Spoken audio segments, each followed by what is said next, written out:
തദ്ദേശ സ്വയംഭരണ തെരഞ്ഞെടുപ്പ് അടുത്തതോടെ ജനങ്ങളെ കയ്യിലെടുക്കാനുള്ള പൊടിക്കൈകളുമായി ജനപ്രതിനിധികൾ രംഗത്തിറങ്ങി തുടങ്ങി. പാലക്കാട് നഗരസഭയിലെ ഹെൽപ്പ് ഡെസ്ക് മേള കാണുക.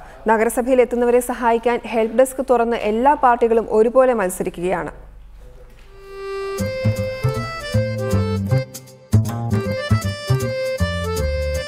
കഴിഞ്ഞ 4.5 വർഷമായിട്ടും പാലക്കാട് നഗരസഭയിലെത്തുന്നവരെ സഹായിക്കാൻ ഒരു ഹെൽപ്പ് ഡെസ്ക് പ്രവർത്തിപ്പിക്കാൻ സാധിക്കാത്ത ഭരണകക്ഷിക്കാരായ കോൺഗ്രസും ഇതിനെതിരെ ഒരു പ്രതിഷേധവും കാണിക്കാത്ത BJP, CPIM തുടങ്ങിയ പ്രതിപക്ഷവും പെട്ടെന്നാണ് ഹെൽപ്പ് ഡെസ്ക് തുടങ്ങി ജനസേവനം കാര്യക്ഷമമാക്കിയത്.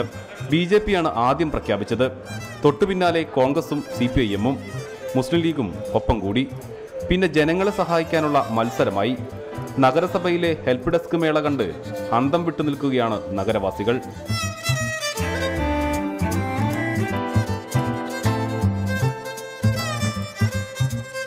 തെരഞ്ഞെടുപ്പ് അടുത്തപ്പോഴുള്ള സ്റ്റണ്ടാണിത് എന്ന് ദോഷൈക ദൃക്കുകൾ പറഞ്ഞു പരത്തുന്നുണ്ടെങ്കിലും ഇതിനെക്കുറിച്ച് പറയാൻ എല്ലാ പാർട്ടിക്കാർക്കും ഓരോ കാരണമുണ്ട്.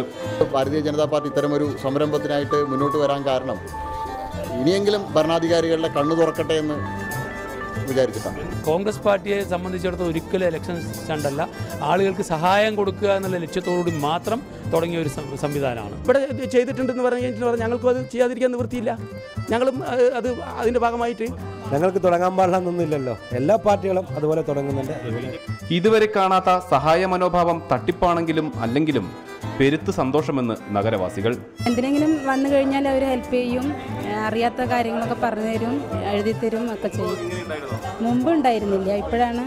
ഇതുവരെ ഇല്ലാത്ത സ്നേഹമാണ് ഇപ്പോൾ ജനപ്രതിനിധികൾക്ക് നാട്ടുകാരോട്. ഇനി എന്തെല്ലാം നാടകം കാണേണ്ടി വരുമെന്നാണ് നാട്ടുകാർ ചിന്തിക്കുന്നത്. ക്യാമറാമാൻ പ്രജിത് കോങ്ങാടിനോടൊപ്പം പ്രസാദ് ഉടുമ്പശ്ശേരി, റിപ്പോർട്ടർ, പാലക്കാട്.